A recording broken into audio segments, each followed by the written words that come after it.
Pasca viral di media sosial atas aduan masyarakat terkait kondisi Jalan Arya Putra yang dipenuhi ceceran tanah hingga mengakibatkan jalan licin dan membahayakan pengguna jalan.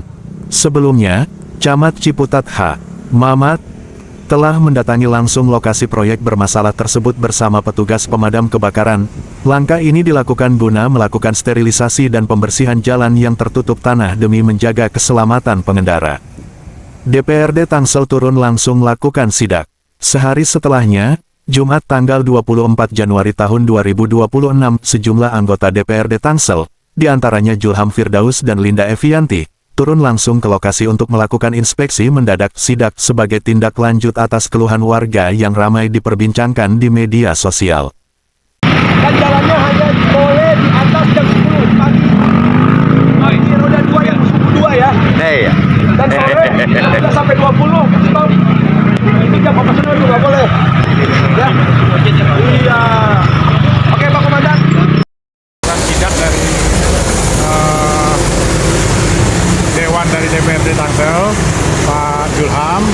Jadi beliau meminta untuk aktivitas di lokasi pengurukan Jalan Arya Putra ini ada beberapa poin yang diminta oleh beliau. Yang pertama adalah agar dari pihak kontraktor melengkapi dengan IPPT-nya dulu. Yang pertama, yang kedua, jika memang nanti IPPT juga ada, untuk operasional bisa dilakukan dengan beberapa ketentuan. Yang pertama adalah untuk mobil itu keluar masuk lokasi proyek harus bersih dengan menyediakan pembersih ban berupa steam kayak gitu. Terus jika memang nanti kondisi jalan agak berdebu, minta tolong untuk disiram seperti itu. Untuk jam operasional yaitu dari jam 9 pagi sampai jam 16.00. Bisa dilanjutkan malam di jam 20 sampai jam 04.00. Mungkin itu yang bisa diutarakan. Sementara untuk aktivitas di lapangan kita off sampai dengan IPPT keluar. Musrenbang Kelurahan Cipayung bahas prioritas pembangunan 2027, sampah hingga pemberdayaan jadi sorotan. Tangerang Selatan, Kelurahan Cipayung, Kecamatan Ciputat, menggelar musyawarah perencanaan pembangunan Musrenbang sebagai bagian dari penyusunan rencana kerja pemerintah daerah RKPD tahun 2027.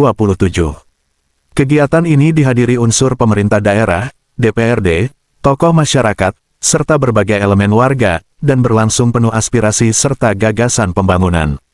Lurah Cipayung dalam sambutannya menyampaikan apresiasi atas kehadiran berbagai pihak, mulai dari perwakilan DPRD, Bapelitbangda, Kepala OPD, tokoh masyarakat, kader PKK, Karang Taruna, TBM Kolong Flyover, kelompok wanita tani, hingga pengelola bank sampah. Ia juga memperkenalkan Ketua LPM Kelurahan Cipayung yang baru, Haji Anas, yang akan mengemban amanah selama 5 tahun ke depan. Rakyat, harapan dari lurah kan semua usulan itu bisa terrealisasi barangkali. Namun sebelumnya kami sudah melaksanakan pramusrenbang Pak melalui forum RT/RW untuk bagaimana mengajukan usulan prioritas berdasarkan usulan dari tiap RW. Dalam hal ini mungkin untuk sarana prasarana fisik, tapi untuk non fisik nanti bisa diusulkan karena ini ada beberapa dari puskesmas barangkali yang belum masuk datanya, entah itu dari TBM Kolong juga tadi baru masuk Bu datanya. Sedangkan kan TBM Kolong kita punya ada prioritas juga yang memang harus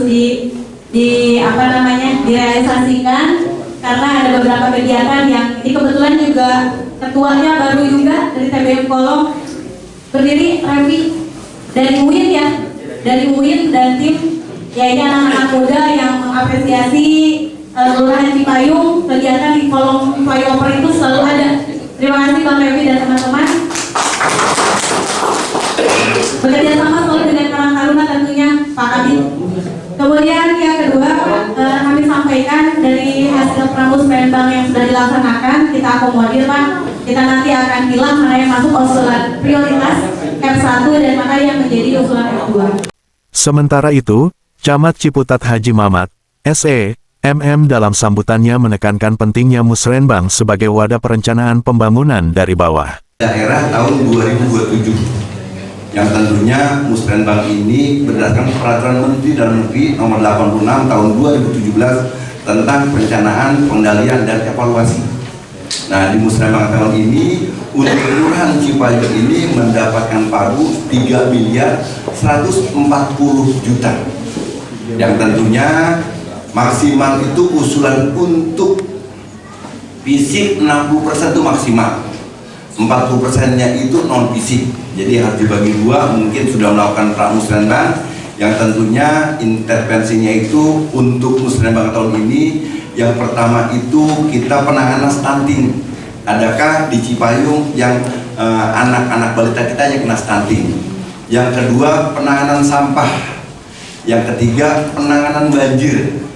Yang keempat itu penanganan anak yang putus sekolah atau yang tidak sekolah. Dan yang kelima itu masalah kemiskinan. Jadi paling tidak itu bisa masuk di musrenbang ini agar bisa terrealisasi di tahun 2027. Mari kegiatan musrenbang ini kita buka dengan membaca basmalah. Bismillahirrahmanirrahim. Warahmatullahi.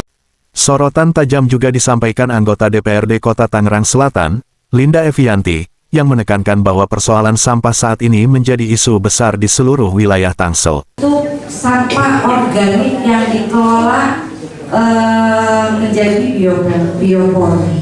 Jadi ya komposter itu yang akan yang sedang digalakan dari tingkat RT, RW sampai kecamatan penggeraknya, bulurah, semua palurah, sekecamatan. Memang jujur di Kecamatan Ciputat luar biasa. Kadang-kadang ini ada Pak Kabit ya. Saya itu paling cerewet di Kecamatan Ciputat. Kenapa? Sama DLH saya paling cerewet. Kita itu Kecamatan Ciputat punya 7 kelurahan tapi punya pasar tradisional 3. Ini yang membuat luar biasa sampah kita. Ini Pak Camat saking aja sudah kenal saya dari kecil. Tiap hari saya selalu Cimanggis, Ciputat, Jombang. Saya pernah turun Jombang sampai jam 5 pagi. Saya tungguin dia bersih. Karena kenapa? Saya cinta dengan Ciputat. Amin. Jadi itu urusan sampah adalah urusan kita bersama. Pemerintah eksekutif sudah berusaha semaksimal mungkin karena memang sampah itu udah harus dari hulu ke hilir. Nah, permasalahan kita memang Cipecang yang memang TPA akhir yang memang masih dalam perbaikan, masih makanya harus kita bantu pemerintah sama-sama karena itu bukan hanya tugas pemerintah tapi tugas kita bersama.